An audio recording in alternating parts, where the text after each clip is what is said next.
अभिनेत्री रूपाली गांगुली कहती हैं, जब पीएम मोदी ने पहली बार लोगों से चीनी उत्पाद न खरीदने का आग्रह करना शुरू किया तो निश्चित रूप से हम जैसे लोग जो पीएम मोदी का अनुसरण करते हैं वे तुरंत सहमत हो गए। लेकिन धीरे धीरे सभी को एहसास हुआ कि हमें मेड इन इंडिया उत्पाद खरीदने चाहिए। हम खरीदने से पहले लेबल की जाँच करते हैं और कहते हैं, ओह ये चीन से बना है, इसलिए मैं इसे नहीं खरीदूंगा। मेड इन इंडिया, हाँ, हमें भारत को व्यापार देना है। हमारे जो व्यवसाय हैं इनको बिजनेस देना चाहिए, ना कि बाहर के देशों को।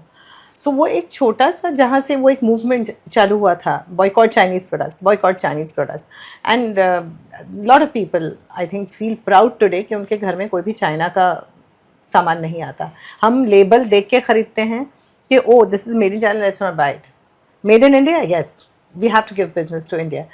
तो ये छोटी छोटी चीज़ें करके आज आई एम नॉट सेइंग कि वो एक ही चीज़ रिस्पॉन्सिबल थी, बट वो मैं एग्जांपल दे रही हूँ कि एक हम जैसे कॉमन पीपल के लिए वो एक शुरुआत थी कि to take pride in our economy, कि एवरीबडी स्टार्टेड थिंकिंग कि हम इंडिया को बिजनेस दें।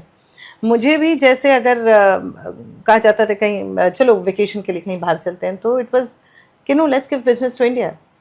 एंड तो आप चाहे वेकेशंस यहाँ करें, आप चाहे सामान यहाँ का ख़रीदें, आप इन्वेस्टमेंट्स यहाँ करें, सब कुछ मिलाकर एक तरह से। And the ease of business जो बाहर के देशों को हमारे देश के साथ हो गया है कि oh you can invest in India, Indian government will give you full support.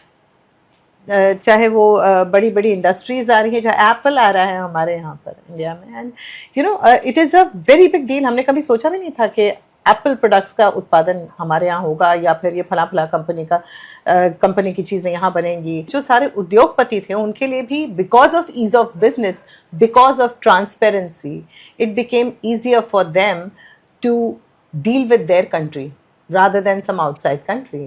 तो आउटसोर्सिंग जो है वो कम हो गई, और हमारे हिंदुस्तान को जो बिजनेस बढ़ा है, everything that was because of Modi ji और उनकी सरकार।